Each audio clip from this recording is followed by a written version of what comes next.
Hi Stampers!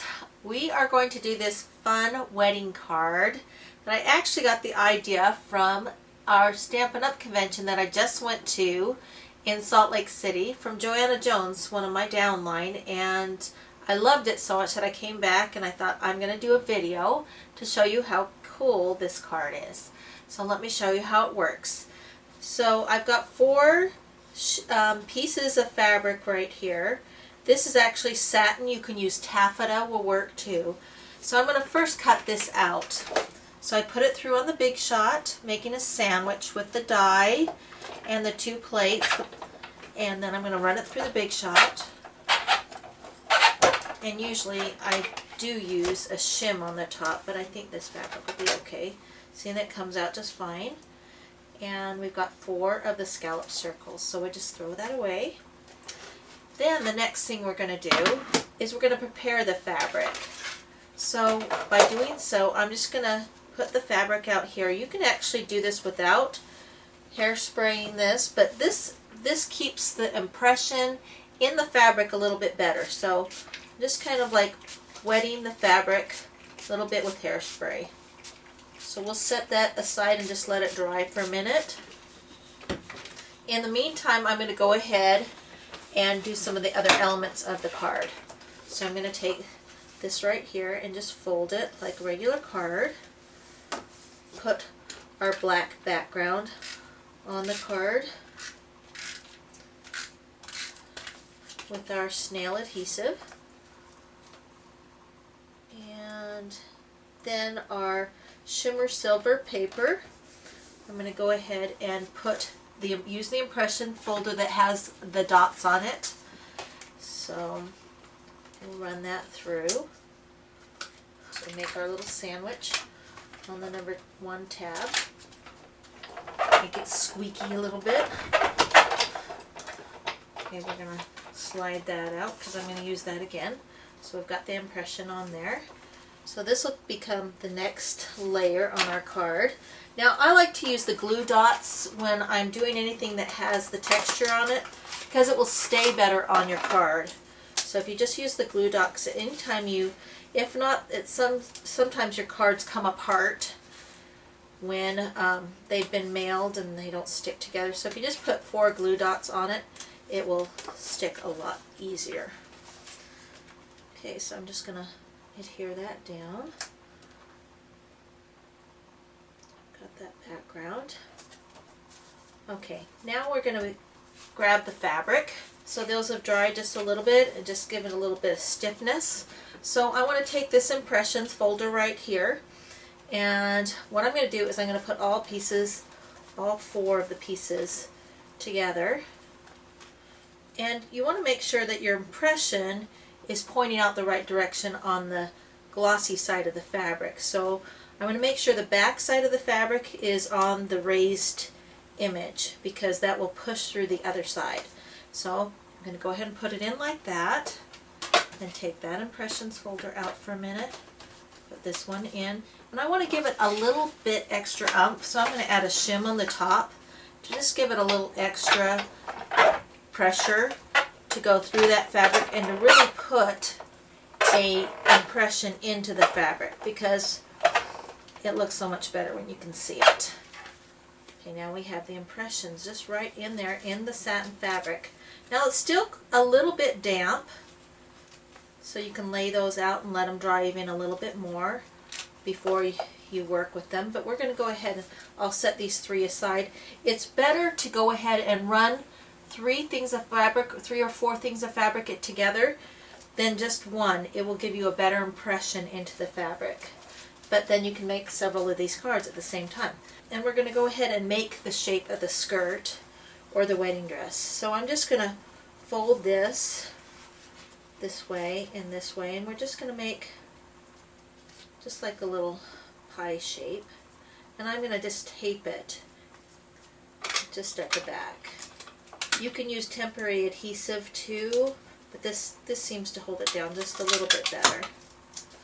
Okay, so we've got the wedding skirt for the wedding dress. Now we're going to make the bodice. This is the part that was a little bit interesting when I first started doing it. I'm going to do this out of punches because I think it's easier to work with punches.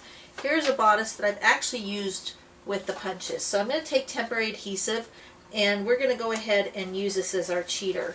So once you've made the cheater, then you've got it and you can decide, oh, I like how skinny she is, or I like how, you know, you can decide how you want to. So I'm going to go ahead and use this cheater as just to line up our circle punch.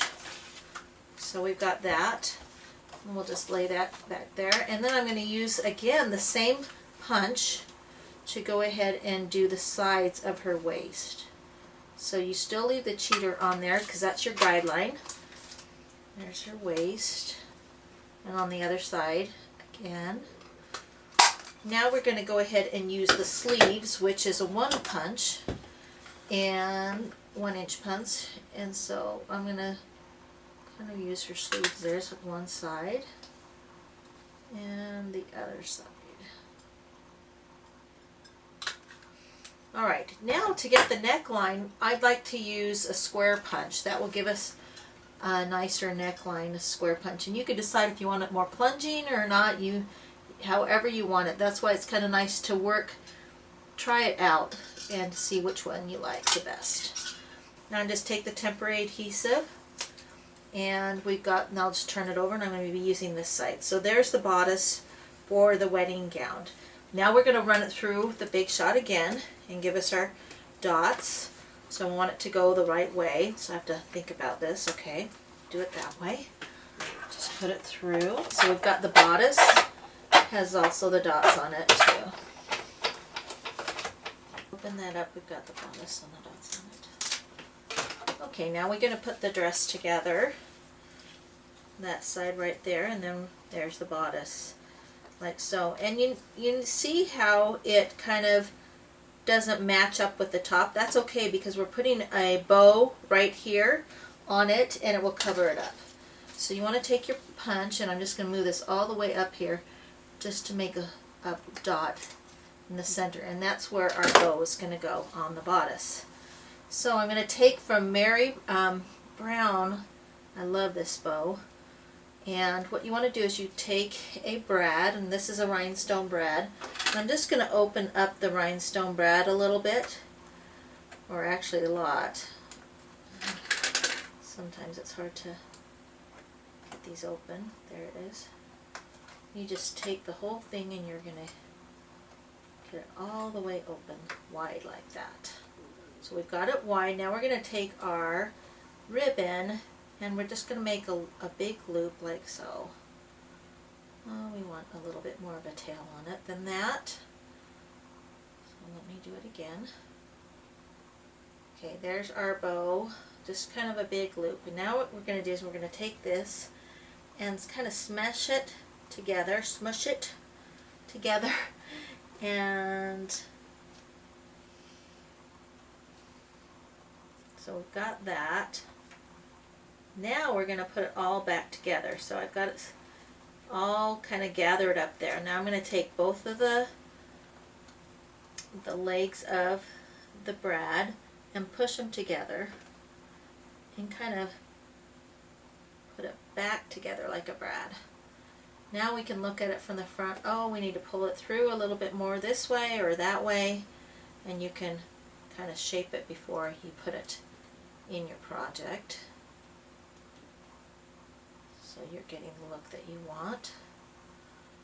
Okay, that looks cute. Now what we'll do is we'll go ahead and put it in the hole of the bodice. And I'm just going to put it through here.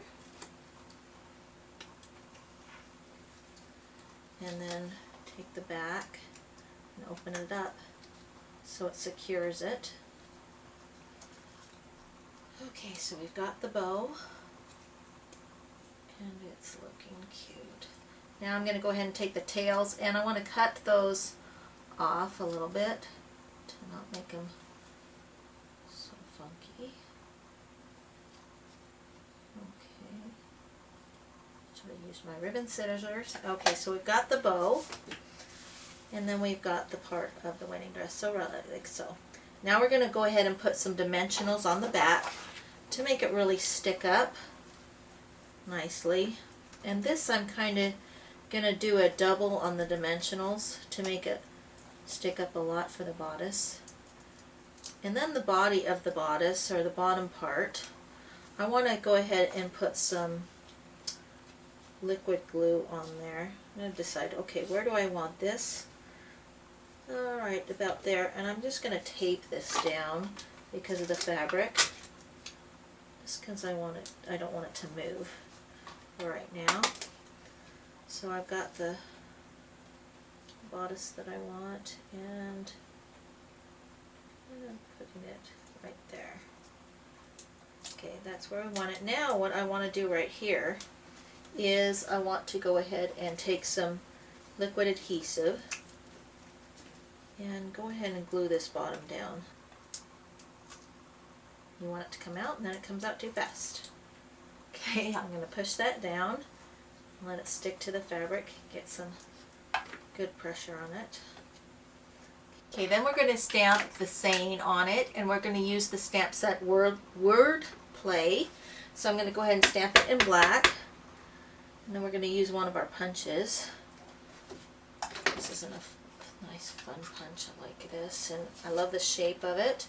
We're going to actually put it on the one side because I'm going to just use one side of it. Because I'm going to double the, so happy do day, I do day, like that. And then we're going to go ahead and do a black one too, to kind of give it the extra around the edge, that shadowing. Okay. So I've got those two together, and I just want to give it just a little edge, just like the actual card that I have right here. So I'm going to go ahead and put some adhesive on it. Just a slight edge, so we just move it off just a little bit. Then we can go ahead and say, okay, how much do I need of that on there? And I'm just going to snip off the extra. And then we're going to pop that up with dimensionals. I love dimensionals. I just have a hard time not putting dimensionals on everything. Everything needs to be popped up. So I'll put that down. And all those little tabby things. Okay, so I'll put Happy I Do Day on the card. Okay, we've got the saying on here, but we can't forget the crowning achievement. Diamonds are a girl's best friend, right? So we're going to get a little one of our rhinestone embellishments, and I'm going to put that right there on the diamond ring. Bling bling! Don't we love it? Here's the wedding card, and this new technique with using on your fabric with the hairspray, it just sets that texture right in. Enjoy the new technique with fabric. Thanks.